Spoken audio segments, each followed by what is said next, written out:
Jag from Jaggy Sports. It is that time again. And the question is, did you guys watch that game? Lakers versus Indiana Pacers.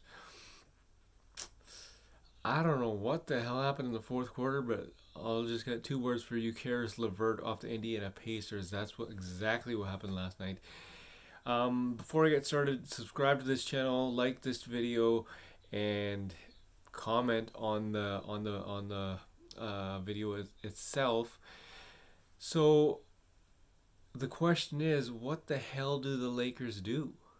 That is the question I'm posing to you guys. What the hell do the Lakers actually do now? Like, you know what I mean? Frank Vogel, right now he's on the plane, or was it last night or something, going to Orlando. They're playing them tomorrow night, listening to Soul Survivor by Akon and Young Jeezy, because everybody was under the assumption that Frank Vogel was going to get fired last night. That's what was the impression. But he benched because he benched Russell Westbrook about 3 minutes left to go in the fourth quarter, and they were down. So let's take a look at this clip. Is Westbrook most to blame for the Lakers' struggles? No. Now, look, there are two people that would be scapegoats here. Okay. I think Russ is one of them. Does his game fit in with LeBron James and with the cast of characters that they have assembled? No, it does not. That play last night where he got benched, he didn't give effort on the defensive end. Okay, but I'm not going to allow Russell Westbrook to be a scapegoat. He didn't bring himself to L.A. L.A. went and they got him. Frank Vogel, he's another scapegoat. This was a defensive-minded team 15 months ago when they won their first NBA championship. They changed personnel. He's now trying to make this new cast of characters, which is an older group, by the way, DeAndre Jordan, Kent Bazemore, Wayne Ellington, Kendrick Nunn, who's been injured, Trevor Ariza injured, Dwight Howard, Rajon Rondo, Oldest team in the NBA. Oldest team in the NBA. He's trying to make them a defensive-minded team when that's not how they're actually built. I get so frustrated when we end up doubling down on Russell Westbrook or Frank Vogel. This is an organizational issue.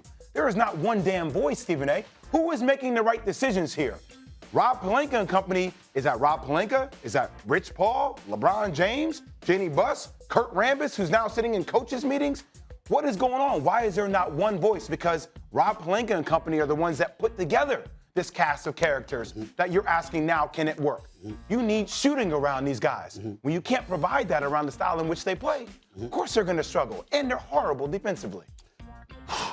This is a strange segment to start off the show. Because I don't disagree with what you're saying at all. But I have a different perspective. And I want to throw this by you and listen to me break this down.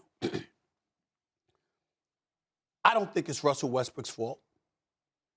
Russell Westbrook is who he is. Frank Vogel is the head coach. I do have a problem with you being like 18th in defensive efficiency and 27th overall in points allowed per game because you're a head coach because of your defensive prowess. In other words, even though we look at the personnel and we know you don't have it, the objective of a coach is to figure it out because that's why you have the job. Understood. You know, that's why you have the job. We understand that, okay? So I can't completely absolve Frank Vogel while I'm not blaming him because I understand that the roster is old and I get that they're not built to be a defensive-minded team. You have to figure out a way for them to be better than 27th in points allowed and 18th in defense. You got to figure that out, Frank Vogel. Okay, now, here's where I tell you that although I'm not pointing the finger at Russ, if you Russell Westbrook, it's not a character issue. His effort is always there. He never cheats the game. Let's understand it. But having said all of that, if you're Russell Westbrook, I'm going to repeat something I said months ago. These are your teammates. Kevin Durant, James Harden, Serge Ibaka, Reggie Jackson, Victor Oladipo, Paul George, James Harden again, Bradley Beal, LeBron James, and Anthony Davis. And you don't have one single title to show for it. It's a legacy question because obviously this is the first season with LeBron and AD, and it's not over yet. And we get that even though we don't see them winning the championship. What I'm saying is if you're Russell Westbrook, At some moment in time, you got to look at things through those lenses. Because, bless you, because when we talk about the game of basketball, which obviously you are more than qualified to talk as far as I'm concerned, national champion, player of the year in college at Duke. You understand, you don't get injured in the damn accident. You kicking behind in the NBA as far as I'm concerned. You're qualified. What I'm saying is, when we talk about basketball, in the end, how you not going to look at all of that? I'm not talking about you. I'm just talking about in general. I understand. Think about it, because this ain't football now, where you Tom Brady, you play offense, but you don't play defense, you don't play special teams. If you got 2 or 3 big-time players in basketball, you are formidable. You are in the picture. And somewhere, at some point in time, you're supposed to come over the hump. You're supposed to get over the hump. We are now at a point in time where Russell Westbrook, the only reason we would say he ain't getting traded is because of his salary. That the Lakers would give him away. We're wondering, he ain't even an all-star this year. He ain't going to an all-star game this year. Think about that for a second. This is Russell Westbrook we talking about here. He's not even an all-star this year. And so when we look at it from that perspective, and we're looking at the players he played against, at some point in time, everybody's going to look at that. Because you see, with LeBron, when you sit there and you see him being, and I don't mind Westbrook not talking to the media last night. I totally LeBron understand. did it a couple nights ago with them. But I totally understand, because Russell Westbrook got benched. What you think he gonna say if he was up at that microphone? Nothing positive. It would have been bad. Yes. So I get all of that. I understand to me, it would have been good for him to go up there, but I totally understand him not going up there. But in the end, we're going to get to a point, if we're not there already, where we're seeing all these guys you played with, and not one championship to show for it, and now you're struggling, and people are going to look at him, man, and he's got to accept that. I understand that. I just hate how that's becoming the narrative for him, especially this year. Okay. Because you look at that game when they came back against Utah. Do you know who was the squad on the court that came back against Utah when they were down double digits? Austin Reeves, Stanley Johnson, Malik Monk, Taylor Horton-Tucker, and LeBron James at the 5. Right.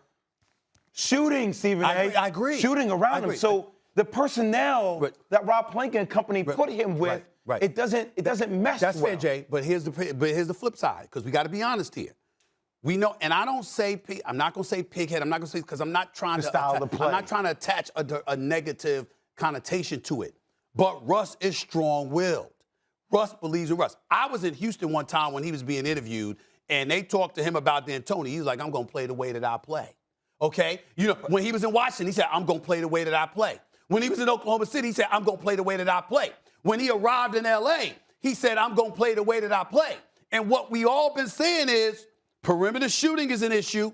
And over the last 3 or 4 years, you've been shooting in the mid-60s from the free throw line. We're watching teams go against Russell Westbrook and literally back up and say, go ahead and shoot. I want to start with you on this one, Stephen A. And real talk here.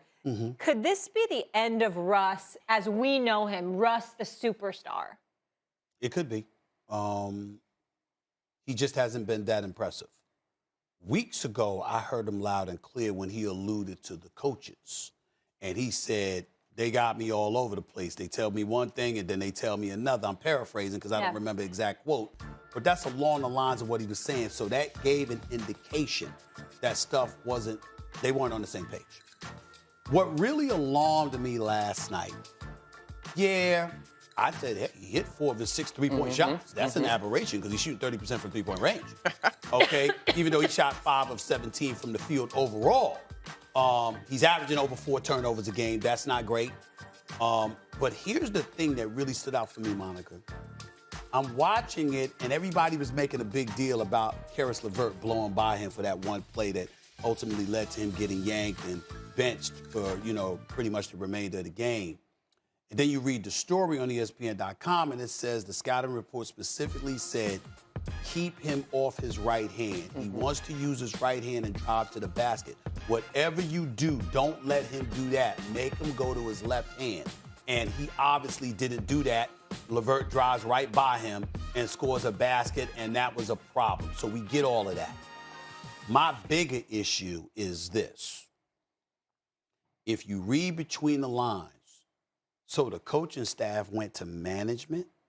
Management gave them the okay to do what you got to do. If you feel the need to bench Russ, you feel the need to bench Russ. That means it was something they were contemplating for weeks. It means it's something that's been incredibly alarming to them. And what it says to me is they don't think they can reach him any other way. Now, if you're Russell Westbrook, because the dude is strong-willed, firm belief in himself, does things his way, et cetera, I'll tell you what I said to Jay Williams at the start of the show, Monica. Okay. Russell Westbrook, at the end of the day, has to start thinking legacy. Going to the Hall of Fame. We ain't doubting that. Kevin Durant was your teammate. James Harden, Serge Ibaka, Reggie Jackson, Victor Oladipo, Paul George, James Harden again, Bradley Beal, and now LeBron James and Anthony Davis. And I forgot Carmelo Anthony because he was in Oklahoma City with you. If you end your career with 0 championships, with all of those dudes as your teammates, that's a damn problem. And no one is going to deny that.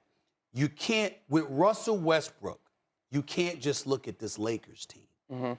No one's going to do that when it comes to him. Right. We might look at the Lakers, but when it comes to him, you're going to take into account all the opportunities that he had based on all the support he had and how it didn't pan out to you winning the chip. And that is ultimately what people are going to associate him with if stuff don't change. The only way that we qualify success in this league is by championships. And so I agree with you there. The one pushback that I have for some of the heat that Russell Westbrook has earned to this point in this season is he is exactly who we thought he was. Yeah. And to your point, does that mean he now needs to shift at this point in his career, or do the Lakers need to do a better job of acknowledging who he is? Everybody's up and down about his turnovers. He averages 4.2 on his career. Or at 4.1, excuse me. He's averaging 4.2 with the Lakers. And so this is not new behavior, right? The defensive plays last night, those were glaring. I agree with you because if anything, you can bank on Russ bringing the energy and the intensity, and he did not show up in that moment. Never cheats with effort. Right. Never. Yeah. Right. But I also, and this may not be fair, Stephen A., and I mean this from the most respectful place, but heavy is the head that wears the crown. And to me, as much as we have talked about LeBron James and the numbers that he's putting up at this point in his career and his entire body of work, we have also heard a lot about him as a leader, right? And so if there was anybody in the league, and I understand Russ may be set in his ways, he may be stubborn, he is a ball of fire, hard to contain, but if there was anybody in the league, in my mind, that was poised to get through to him, whether it's LeBron, Vogel, Russ, behind closed doors, private conversations, if ever there was a superstar that I thought could do it, it would be LeBron James. And so to me, I'm with you in that conversation or that press conference a couple weeks back when he said, I'm not quite sure of my role and kind of laughed. That was alarming because you can't bring a guy with his energy and just say go. Well, let me say this to you. Here's where I would alter. I don't want to say disagree, but okay. I would give you a different perspective in this regard. LeBron James has to be held accountable for Russell Westbrook being in L.A. That part? Because you had an opportunity to get DeMar DeRozan. He wanted to come to L.A. Buddy Hield wanted to come to L.A. Russell Westbrook went to LeBron like, yo, man, I want to be here. So LeBron in it. LeBron got AD to buy in, supposedly. They go to Jeannie Buss and Rob Pelinka. This is what we want to do. And if you Jeannie Buss and Rob Pelinka, how you going to say no to LeBron James and Anthony Davis? You don't. You don't say no to them. You say yes to them. Absolutely. And so as a result of that, there's accountability there, not to mention, LeBron is not a good basketball player. He's an all-time great. I think top 2, top 3. He's on a Mount Rushmore. Not to mention the fact he's a champion wherever he's going, Cleveland, Miami, L.A. Not to mention the fact that he's been to 10 NBA Finals. And, oh, by the way, we don't call him a good basketball mind. We say brilliant. LeBron James is a basketball savant. He knows more than me and you and practically 100%. A lot of people combined. He's that brilliant. So knowing the game the way that you do and embracing Russell Westbrook, one would ask why, or what are you going to do about whatever flaws he might have? But we also can't escape the fact that Russell Westbrook has some culpability because Russell Westbrook is considered strong-willed. in Oklahoma City, in Houston, in Washington, and now in LA. And so when you look at it from that perspective, and remember, he's on the record last year. And I think this is the worst quote he ever gave, but I have an obligation to reiterate it. He said publicly, championships don't mean nothing to me. So who's to blame? Who is to blame for the Lakers' struggles? Is it Frank Vogel? Or is it Russell Westbrook? Or is it LeBron James who constructed this team? Like, let's just face it, it's not Rob Pelinka. LeBron James runs the show. 100%. You have to know this, right? Like, you have to know this if you're an NBA fan. You have to know that LeBron James absolutely runs the show. So bottom line is basically who's to blame? And my response is, I think it's partial. Like, you have to blame Frank Vogel a tad bit. He has to get more, actually do a better job of coaching that team with the pieces that he knows are there, right? Because everybody knows Lakers don't play defense, so you have to make something happen with the pieces that you have. And I know it sucks because Russell Westbrook and a bunch of other players like Melo, Monk, they don't play defense and whatnot, kind of thing.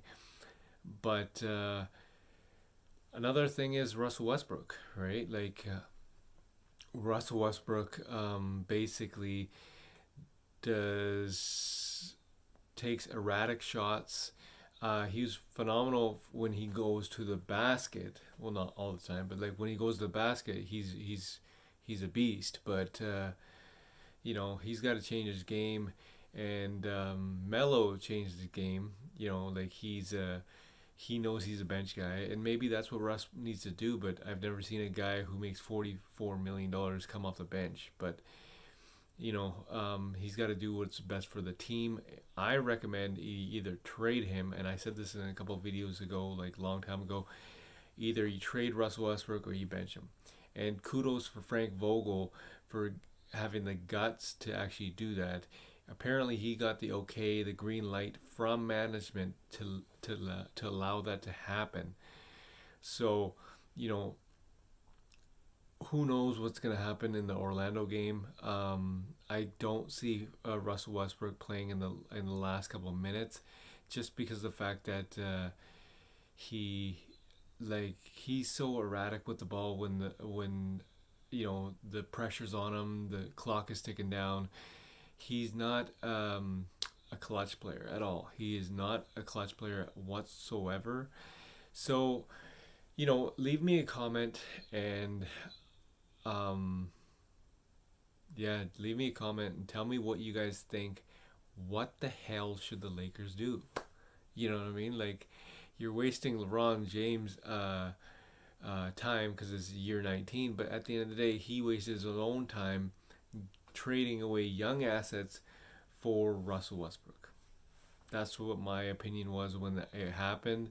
I was not a fan of this stupid trade, but hey, I gotta live with it, right? So it is what it is. Leave me a comment. What the hell should the Lakers do now? Jag from Jaggy Sports.